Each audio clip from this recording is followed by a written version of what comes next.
This is the Facilitators Collective's closing report. The Facilitators Collective was a Fund 8 project working to improve facilitation skills in Project Catalyst. So let's start off with a quick rundown of the basic project details.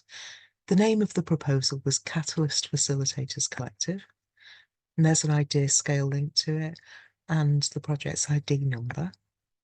The budget was $29,540, and the challenge was the miscellaneous challenge in Fund 8. The dates were May 22 to November 23, and the proposers were Vanessa Cardui, that's me, and Gustavo Pugliese, with support from Victor and the Catalyst School as co-proposers.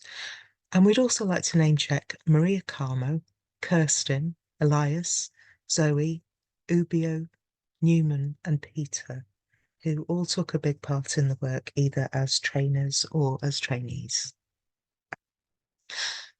First off then, the challenge KPIs and how we address them.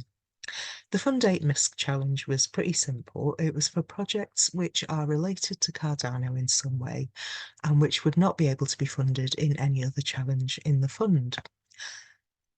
We, in our proposal, directly addressed facilitation needs in the Catalyst community and, by extension, the overall Cardano ecosystem. So that's how we were related to Cardano.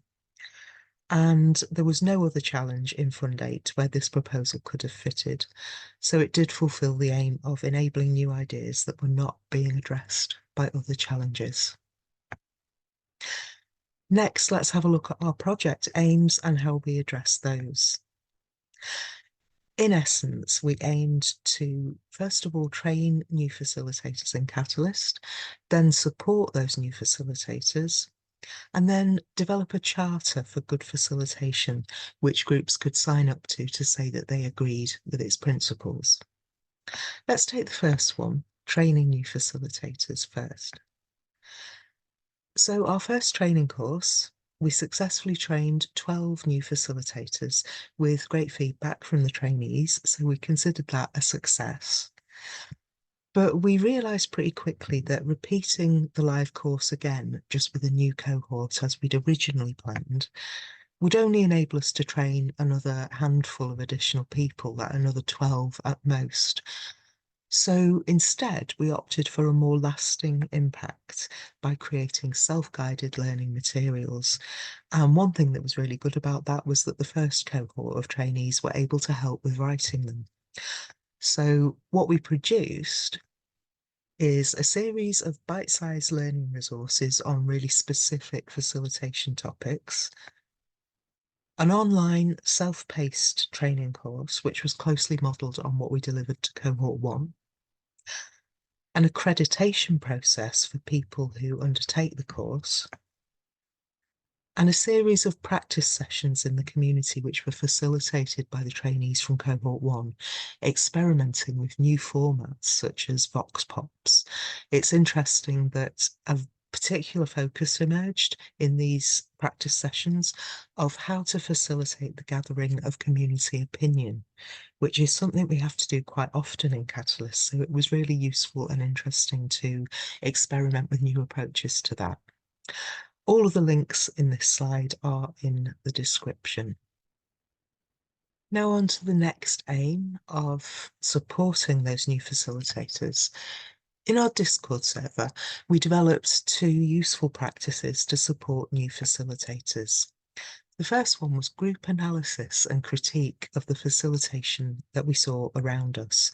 So that means exploring what we could learn from the facilitators of meetings that we attended just as attendees and looking at what we could learn from what we saw them doing. Secondly, we developed a process for post-meeting reflective practice when we ourselves were facilitating. And both of these have been helpful in developing new facilitators' skills and confidence.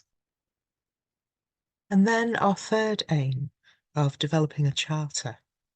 This was probably the biggest shift in our thinking from the original proposal. I wouldn't go so far as to say it was a pivot, but it was quite an interesting learning experience.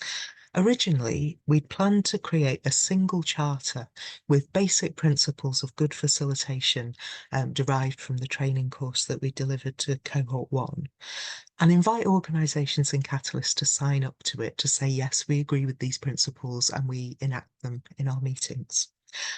However, as we worked, we soon realised that there is no universal good facilitation style. Each community facilitates its meetings in its own way, according to its own ethos, and actually the differences really do matter. So what we decided to do is we decided to collaborate with the decision-making tool Consents, which is another Catalyst-funded project, to develop a process for organisations to create their own facilitation charters, highlighting the elements that they care most about. So we developed a series of prompts and suggestions, focusing on how a community enacts the principles that it holds around facilitation. What does it actually do to put them into practice?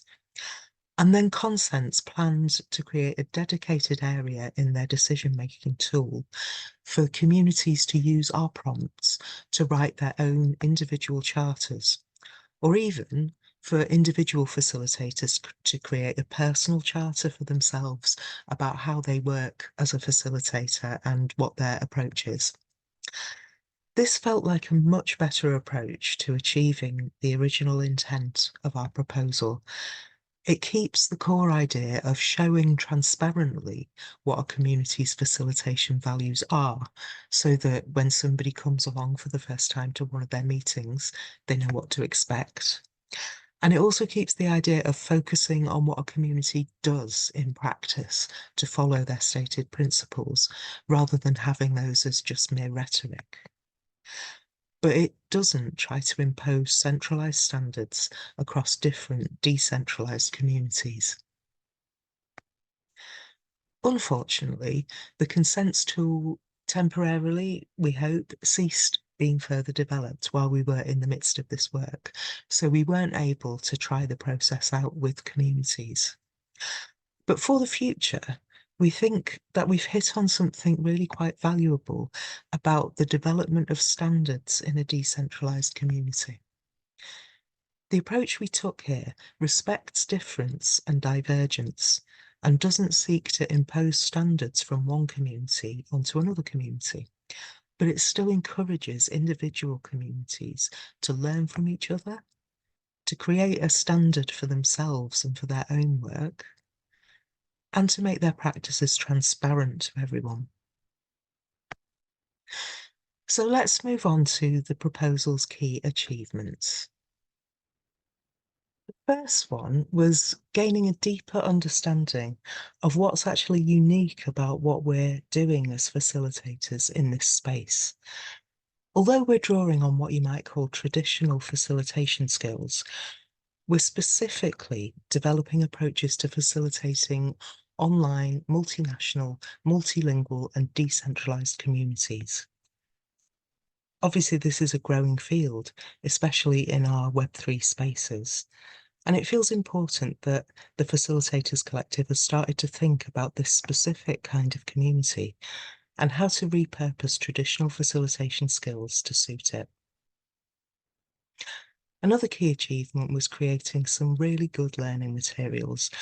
They're available on our website for free to aspiring facilitators.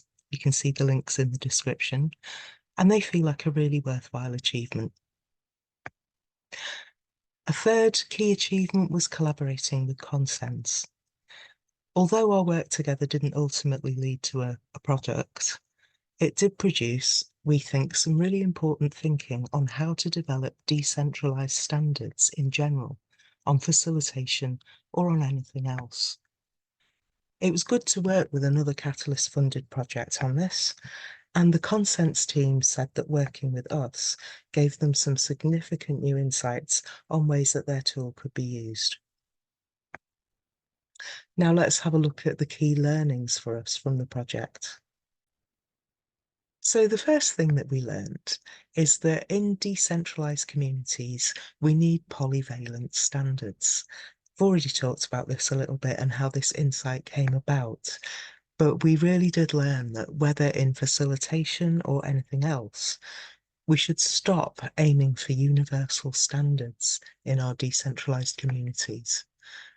The main thing to do is to identify what the issues actually are and then enable groups to think about those issues and devise their own distinctive approaches to them.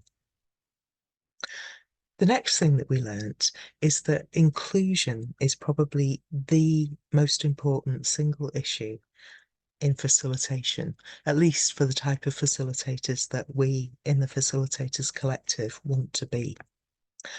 The facilitation skills to dismantle barriers to participation became absolutely core to the self-guided training that we developed. And although supporting inclusion was obviously part of the intent of our original proposal, I think it surprised us quite how central it became. We discovered that, in our view anyway, you can't really do anything much as a facilitator unless you address inclusion and participation. Then the third key learning for us was that micro details in facilitation make a surprisingly big difference. Little things like whether you facilitate to encourage people to have their cameras on or to have them off, whether you put the chat on or off, the turn-taking methods you use, how you welcome people, all those kind of really little things. And tweaking one or two of these can immediately make your meeting suit your community better. Now let's have a look at the next steps for the proposal. So we are sharing the facilitators training course widely, including actually in other ecosystems such as SingularityNet, and we hope that it will help a broader community to form around these online global facilitation skills. So that's all from us. You can learn more with the Facilitators Collective on our website, and that link is in the description. But thank you very much for watching.